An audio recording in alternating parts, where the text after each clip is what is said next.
na programação do Aurora Online. Eu tenho o prazer e a satisfação, depois de mais de 100 dias, de receber aqui no estúdio principal da Aurora, Tamar Peretti, que durante 90 dias, no dia 1º de fevereiro, ele embarcou em sua bicicleta e correu por 4 países: Brasil, Uruguai, Argentina e Chile, fazendo quase 7.000 quilômetros em cima da bike. Está aqui conosco, Tamar, retornou no dia 1º de maio, domingo, um domingo chuvoso, um domingo abençoado, aos braços daqueles que os amam. O nosso bom dia, prazer em recebê-lo aqui no Aurora Online. Vamos contar um pouco desta experiência, desta aventura? Olá, Tamar. Olá, bom dia, Eduardo, bom dia, rádio os ouvintes.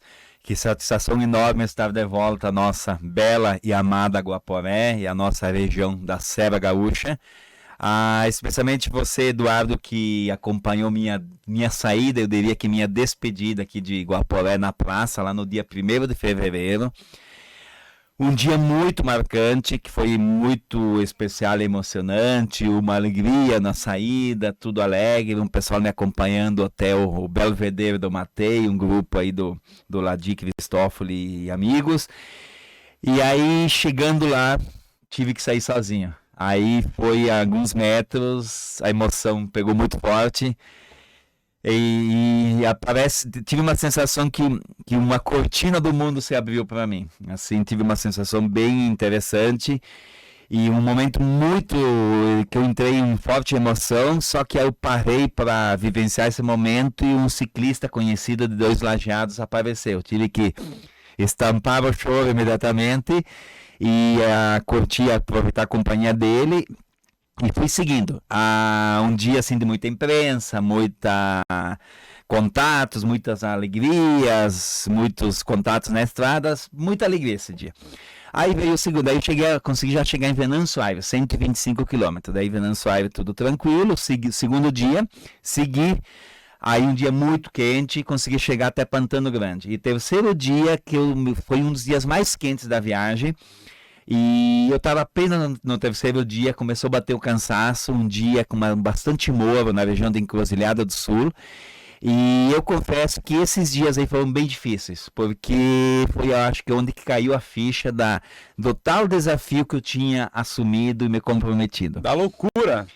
Justamente, eu acho que um pouco de loucura também, muita coragem, que eu sempre falo que coragem é a palavra que define essa minha iniciativa, esse desafio que eu me propus a fazer. Ali foi nos primeiros momentos que pensaste a embarcar e retornar, Tamar, para Guaporé? Olha, assim, eu como estava bem decidido e envolvia vários detalhes esse meu projeto, eu assim também não me deixei assim naquele momento já pensar em voltar. Mas eu me apavorei realmente da tal responsabilidade, porque eu pensava, se um dia é sofrido assim, é puxado assim, aí você tinha lá naquele solo, você tinha que andar igual porque você não chegava no cronograma. Aí, difícil eu pensar, imagina mais 80, 90 dias assim, que vai ser, onde que eu fui me colocar?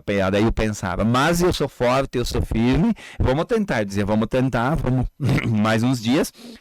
Aí, quando eu cheguei, que eu entrei no Uruguai, até chegar no Uruguai não parei nenhum dia de pedalar. No 7º dia que eu entrei no Uruguai, foi assim um alívio, foi uma força que me renovou. Então, a partir daí, aí depois eu fui andando, daí parece que me renovou, então fiquei mais tranquilo. Aí cheguei a Punta del Este, comemorei os primeiros 1.000 quilômetros. Então também foi já um impulso para o projeto. Eu dizia, 1.000 foi, só tem mais em torno de 6.000. Então 1.000 já foi, tu vê como que passou até rápido e tá. E também ali eu tinha uma região muito interessante, porque eu sonhava em conhecer Punta del Este, Punta del Diablo e várias outras praias, por Cabo Polônia que eu conheci, que daí eu me realizei muito nessa parte do Uruguai, porque realmente eu conheci todas as principais praias do litoral uruguaio, e lindas, maravilhosas. Aí eu fui depois eu tinha um objetivo de Montevidéu, conhecer a capital Montevidéu. Então num dia eu fui de Punta del Este a Montevidéu, 150 e poucos quilômetros. Aí Montevidéu, parei uns dias lá, curti muito Montevidéu. Depois eu fui para a Colônia de Sacramento.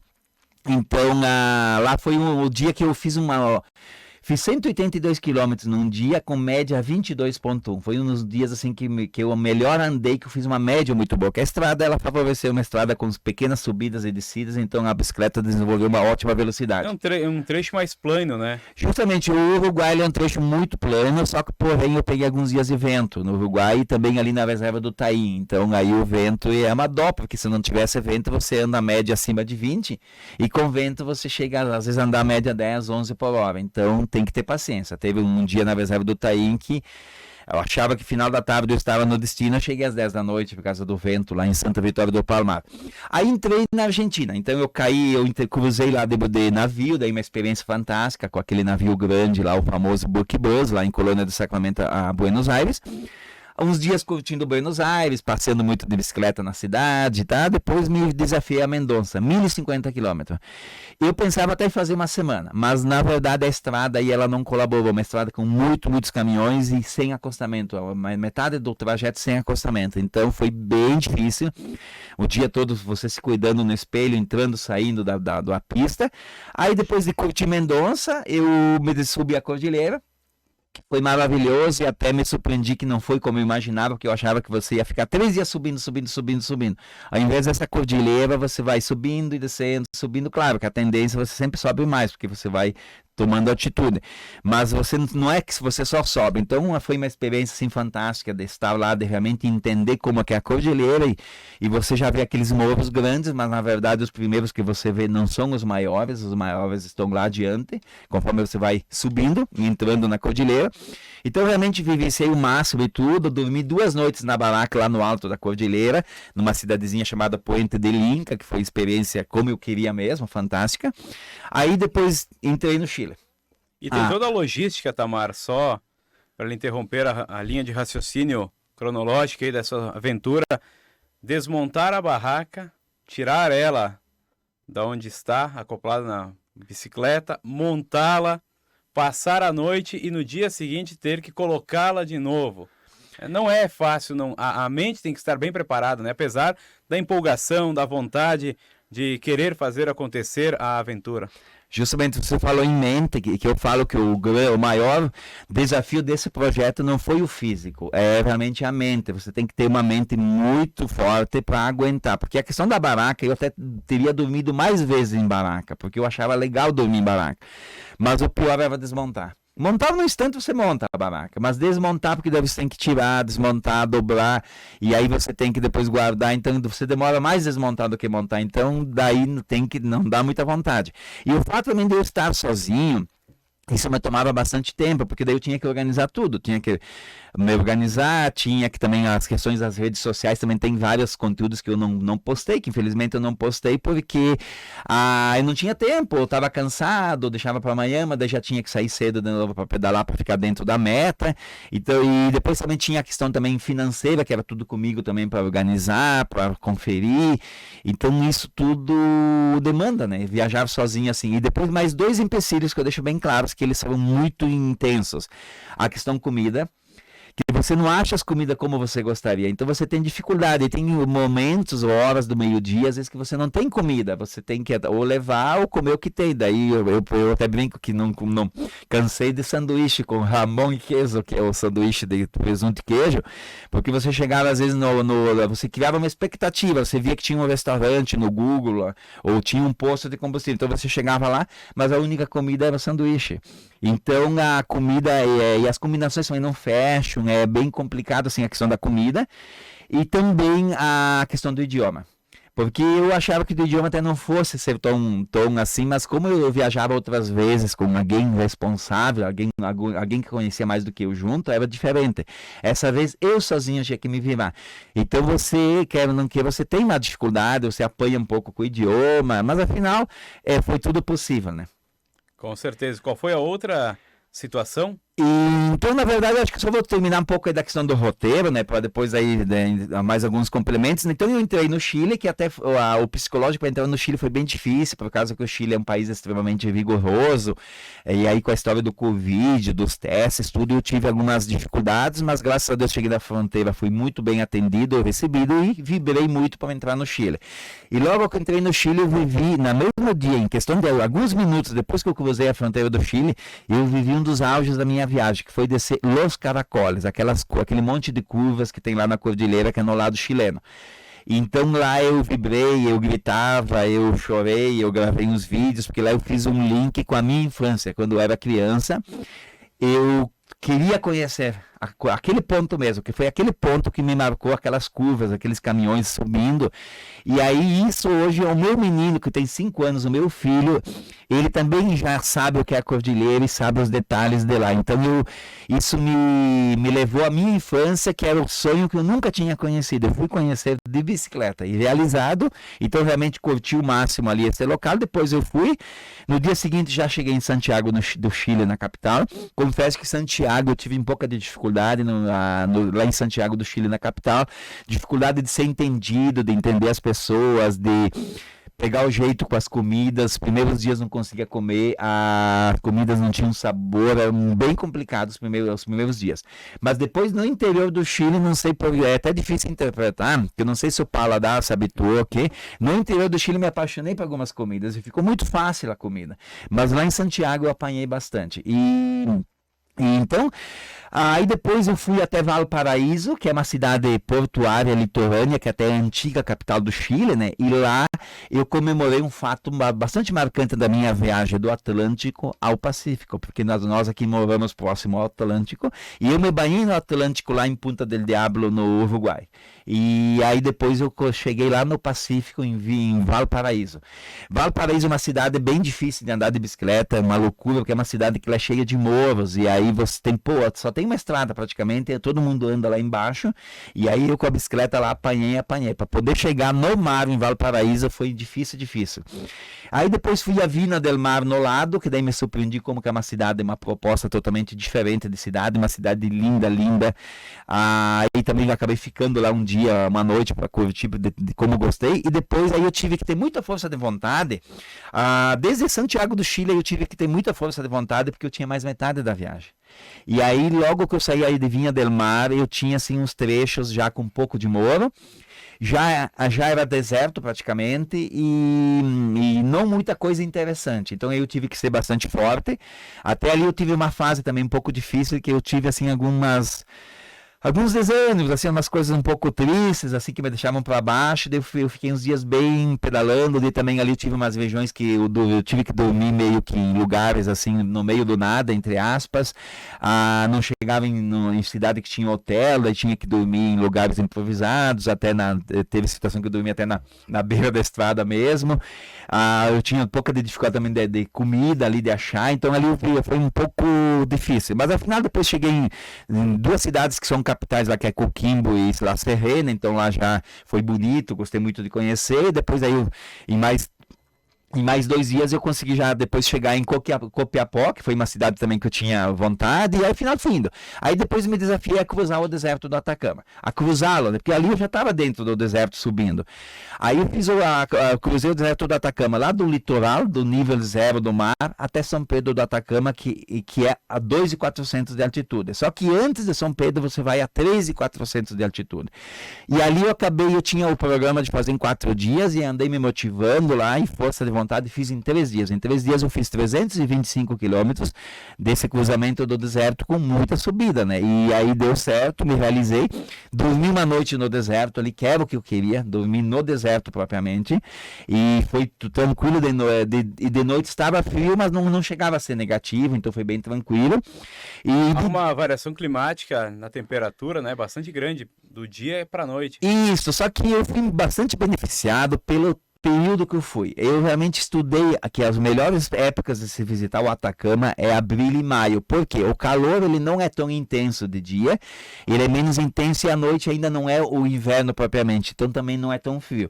E realmente foi o que eu percebi, que eu admito que o calor do deserto ele não foi dentro do que eu imaginava. Eu imaginava que ia ser muito mais quente, que ia ser muito mais difícil. Ao invés, era assim, o que eu percebi de diferente muito é o sol. O sol ele arde realmente na pele, é um sol muito, porque lá o céu ele é muito limpo e aí os raios solares eles chegam muito mais intensos, então realmente eu percebi essa diferença do sol, mas o calor não era assim extremo, e até inclusive na sombra, apesar que era difícil achar sombra, mas se você estivesse numa sombra, até chegava a ser fresquinho, porque o vento era um pouco fresco. E então aí eu tive essas experiências, aí depois eu curti muito São Pedro do Atacama, 3 dias lá maravilhosos, me apaixonei por aquela cidade que dá vontade de voltar, até quase morar lá. De tanta gente que foi visitar e se encantou e que mora lá, que eu conversei, até eu quase fiquei candidato, né? E aí depois eu tive me desafiei a cruzar o Passo de Rama, que era voltar para a Argentina num lugar muito difícil e desafiador, onde que você sobe a 4.700 de altitude do nível do mar.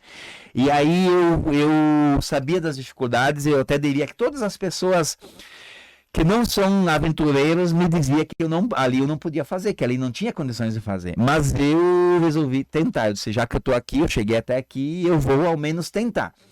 E realmente eu tentei, primeiro dia, dentro das dificuldades, eu fui, mas a partir dos 3.500 metros de altitude, eu também sou humano, e aí eu também me entreguei, que você cansa muito. Só que mesmo assim eu persisti, primeiro dia, só que você tem que subir 42 quilômetros, quando sai de São Pedro do Atacama, só de subida. E eu não consegui terminar de subir no primeiro dia, por causa que quando chegou a tarde, eu não conseguia mais, eu fazia de 100 metros, tinha que parar. Aí chegou um ponto que você não fazia mais 100 metros, a menos, aí você tinha que parar, você tinha que descansar. E tinha que descansar, que você tinha que sentar. Tinha que sentar no asfalto ou na brita, porque não tinha nem onde sentar.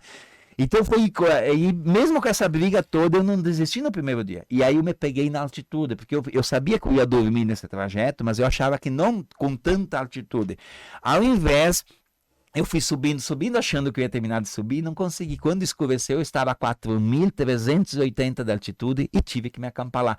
E eu achava até que se a coisa apertasse, eu ia pegar uma carona, mas eu não sabia que eles fecham a estrada lá embaixo às 16 horas. E aí, quando eu pensei em pegar alguma carona para sair de lá, nem mais um veículo subiu. E aí, quando eu notei, talvez eu tive que me acampar. Aí tem umas histórias assim, vou ter que resumir aqui. Mas você imagina essa altitude, a média da noite é menos 5, menos 6 graus. Eu até falo para saber se estava frio ou não, as bananas dentro do alforje da mochila que eu usava da bicicleta, e dentro da baraca estavam duras congeladas de manhã. 2 litros de água que eu tinha dentro da baraca, todo congelado de manhã. E eu dormia ali, só que eu tinha estudado muito essas situações aí, eu tinha comprado um saco de dormir realmente técnico para essas situações. Então eu brinco que é santo saco de dormir.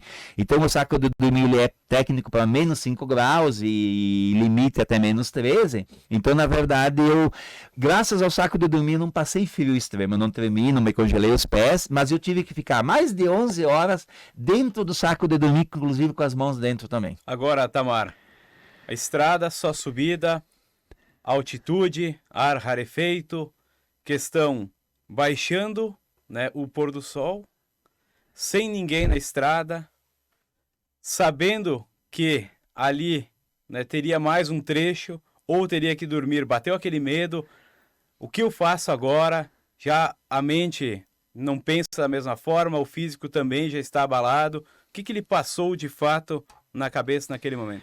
Olha, eu confesso que se eu não fosse do meu perfil, assim, que sou um cara muito calmo, de às vezes aguardar ou não me apavorar no momento, isso me ajudou a manter a calma, porque ali se eu entrasse em pânico, aí iria ser muito difícil, porque daí a questão da respiração, porque já é difícil de respirar você estável, normal.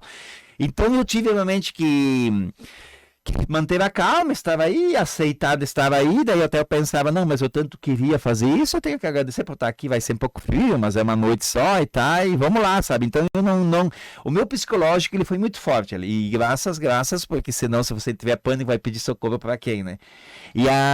Então esse momento aí eu não tive pânico, eu conduzi, eu amei a baraca, até tem uma parte engraçada que quando eu terminei de amar a baraca, parecia um bicho. Que daí na hora esse bicho, claro, não era um bicho assim, eu até pensei, ainda bem que não é o puma, mas o bicho, quer dizer, você não tem certeza que animal que é, ele é um pouco parecido com um coatico, com um cachorro, e aí o bicho tava aí, daí eu tentava assustar ele não ia embora, daí eu confesso que o próprio bicho me assustou também, mas aí eu até pensei de mudar de local a baraca, mas quando eu fui tentar tirar a baraca, desmontar, eu já cansei na hora, e aí eu pensei, eu não tenho mais força, eu não tenho mais, eu vou dormir aqui mesmo. Esse bicho aí, eu olhei bem pro bicho, não vai me pegar. E depois eu descobri que é o Zorro, esse bicho, que é o cachorro do deserto, ou a raposa do deserto. Então, na verdade, o bicho não ia embora. Eu tinha só gritando que ele se assustava. Senão, se eu jogava pedra, cada pedra que eu jogava, ele ia cheirar a pedra. E eu também jamais pensei em acertar a pedra, porque eu pensei, vai vir um bando aqui depois, né? Então também não quero machucar o bichinho. Ele parecia até simpático. Mas ao mesmo tempo, esse bicho também me assustou um pouco. Então aí mesmo com essa situação toda, eu não consegui dormir, não pelo frio, pela questão do ar efeito. Você respira, mas bem calmo, tranquilo. Mas se você faz qualquer força, você tem dificuldade. Então eu não consegui comer. Você tenta comer, te falta o ar, daí você não tem paciência, você desiste de comer, perde a vontade. Então eu não consegui comer nem de noite, nem de manhã. E eu não consegui dormir, porque quando você dava aquela cochilada, você se assusta por falta de ar, porque o cérebro avisa, a respiração não está normal, você se assusta. Então você dava se assustava, você tinha até que sentar e dar uma organizada no ar, para depois estabelecer, sabe? Então a noite teve só sono picado assim, então foi bem, bem difícil, só que mesmo assim eu não desisti. O dia seguinte eu continuei subindo. Só que daí o que aconteceu? Quando eu percebi, eu tava com a mesma dificuldade, até mais do que o de antes. Você fazia 20, 30 metros, nem empurrando você fazia 20, 30 metros, e aí tinha que descansar.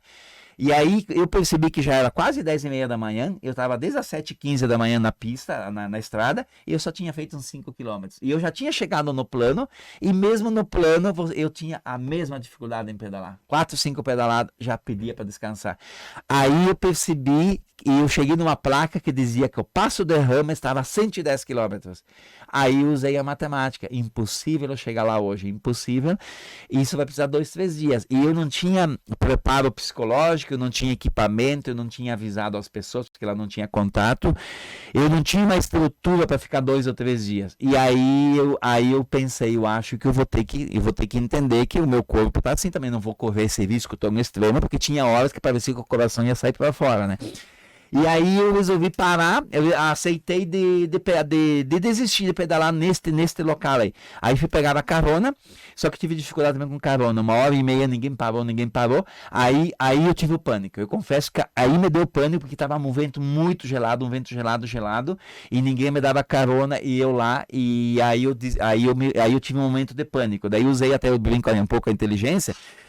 Que daí eu pensei o seguinte, eu vou pegar carona para qualquer lado, não importa o lado, porque eu disse, ou você me levam até a fronteira, ou me levam de volta a São Pedro do Atacama, e lá embaixo eu vou contratar um veículo, um transporte para me levar até a fronteira. E aí a carona que deu certo foi um caminhão da minha empresa de Passo Fundo, que ele parou, que na verdade ele parou não por minha causa, porque ele estava se sentindo mal, ele parou 50 metros antes de onde eu estava, mas eu não me aguentei, fui lá falar com ele. E aí ele depois me deu a carona, eu desci a São Pedro do Atacama novamente, voltei, e de lá de São Pedro do Atacama, quando eu cheguei lá embaixo, que eu nem precisei entrar na cidade, porque tinha 3 caminhoneiros de uma empresa de Garibaldi, que eles estavam para subir esse passo dessa travessia. E daí já logo eu peguei carona com eles, e aí eu entendi que não adiantava eu parar lá na fronteira, no Passo de Rama, porque lá é 4.200 de altitude. E lá as pessoas passam muito mal, porque é um local aberto, lá dá muito vento, dá tempestade de areia, tanto que eu vivi uma tempestade de areia lá neste local. Então eu entendi que eu tinha realmente problemas com altitude em torno dos 4.000. Aí eu acabei também seguindo o conselho deles e eu vim até Purmamarca para baixar a altitude. Então ali eu acabei em torno de quase 300 quilômetros, eu não pedalei, porém eu até falo que a parte mais difícil, os 50 quilômetros mais difícil, eu pedalei, que foi subir tudo aquilo lá, eu subi tudo de bicicleta. Mas aí depois voltei, abortei, e também eu tive uma outra situação que eu economizei 350 quilômetros numa região antes de Antofagasta, que é uma região desértica, bem desértica mesmo, que tem 300 quilômetros que não tem nada. Lá eu tive, até eu brinco que eu tive um assédio dos caminhoneiros, que de manhã um já parou me pedindo onde que eu ia, me orientando que eu não devia passar de bicicleta lá, que lá não tinha nada, que lá não era local de pedalar, mas aí eu convenci ele que eu estava preparado, que eu tinha equipamento, que eu ia no último povoado, ia me equipar bem com comida e água, que eu queria realmente fazer. Então, aí ele me deixou eu seguir no caminho, me deixou até um telefone, para um contato dele, que qualquer coisa ele conhece muitos caminhoneiros para avisar. De tarde, mais um. E aí, isso foi depois que eu saí de Copiapó, né? Então eu pedalei, já tinha feito 115 quilômetros, era de tarde. E aí, então aí esse caminhoneiro, inclusive, ele tem esposa, família no Brasil, então ele fala um português mais fácil, daí a gente se comunicou bem. E aí ele me orientou a não fazer aquele trajeto, daí eu acabei aceitando a carona, que para mim foi até muito bom. Aí isso agregou muito na questão de conhecimento cultural do Chile, porque daí nós viajamos esse trecho e eu entendi muita coisa comercial, muito conhecimento que essa pessoa me passou. Então eu até acho que era para ser que agregou muito a minha história, os meus conhecimentos de viagem. Então eu acabei não pedalando esses dois trechos, porém eu pedalei na faixa de 7.000 quilômetros. Por quê? Porque eu fiz mais do que 600, 700 quilômetros dentro das cidades. Por exemplo, Punta del Este, eu fui até Casa Pueblo, voltei de bicicleta, Montevidéu, fiz um dia toda a Rambla, que deu ida e volta 60 quilômetros, depois pedalei mais um dia alguns pontos turísticos, Buenos Aires fiz mais de 150 quilômetros, Mendonça, Então, na verdade... Então, igual se manteve ali em torno de 7.000 quilômetros, que foi o que eu pedalei. Dentro dessa aventura, Tamar, ao longo do trajeto, você encontrou muitas pessoas fazendo a mesma aventura que você estava realizando, a mesma história, querendo construir, claro, com outros pontos de outras cidades, com outras histórias que eles vão contar, mas muitos aventureiros em cima de bike, de moto, enfim. Olha, eu encontrei, só que depende muito da região. Ali na reserva do Taí, encontrei uma moça de Santos, São Paulo, que ela estava subindo, então quando já conversei com ela, fiz foto com ela, até sigo ela, né? E aí depois eu entrei no Uruguai, aí no Uruguai é muito ciclista, no Uruguai é impressionante como eles usam a bicicleta, aquela região de Punta del Este, é ciclista, e aí teve uma tarde que eu encontrei 4 cicloturistas numa tarde, impressionante, cada pouco você via um vindo, e tinha até 2 eles eram argentinos e 2 uruguaios, eles estavam vindo para as praias aqui no norte do Uruguai de cicloturismo, de bicicleta com umas cargas, né, eles levavam umas cargas impressionantes na bicicleta, e aí então eu realmente ali no Uruguai eu encontrei. Só que na Argentina e no Chile, só encontrei na Cordilheira dos Andes, dois irmãos franceses, lá na Cordilheira dos Andes, que eles eram da França, e aí um deles falava espanhol, mas um falava espanhol, então deu para se comunicar. E depois lá no Chile, foi interessante que eu não encontrei ninguém, toda aquela subida, mais de em torno de 1.300 quilômetros de subida aí do Chile, eu não encontrei um cicloturista no caminho, e aquela travessia do deserto de Antofagasta até São Pedro do Atacama, eu até me sentia um herói aí, porque eu não encontrei uma bicicleta em todo esse trajeto, eu não vi uma bicicleta, mesmo próximo das cidades, não encontrei ninguém. Agora, na chegada de São Pedro de Atacama, aí sim, aí você encontra muito, porque São Pedro de Atacama, eles têm um cicloturismo muito desenvolvido, você aluga fácil bicicleta lá, então o turista lá, ele aluga as bicicletas, ele anda, mas ele anda ali próximo a São Pedro, né? E até porque ali na região de São Pedro tem muito morro já, né? Então, mas só ali que eu encontrei. E agora na Argentina, ali no norte da Argentina que eu cruzei, daí também cicloturista, eu encontrei até um que era de um país, que é da República Tcheca, acho que ele era. Eu encontrei, mas eu não consegui me comunicar com ele, e também me disseram que ele tem dificuldade de comunicação, e que era normal, assim, que ele era um pouco estranho. Porque todo mundo parava, né? E ali não. Também eu encontrei um casal da França, quer dizer, um casal da França, França, ali na Argentina. E agora aqui no Sul encontrei um paulista de Campinas, que ele estava indo ali na região de Santa Bárbara do Sul. E ele saiu com o propósito de 2 anos e meio, de pedalar por 2 anos e meio. E então, assim, realmente eu troquei muita ideia com esse cicloturista, troquei muitos contatos. E lá em Buenos Aires me encontrei um cicloturista que, bem no dia que ele chegou, que ele veio de Bogotá, na Colômbia, 7.000 quilômetros.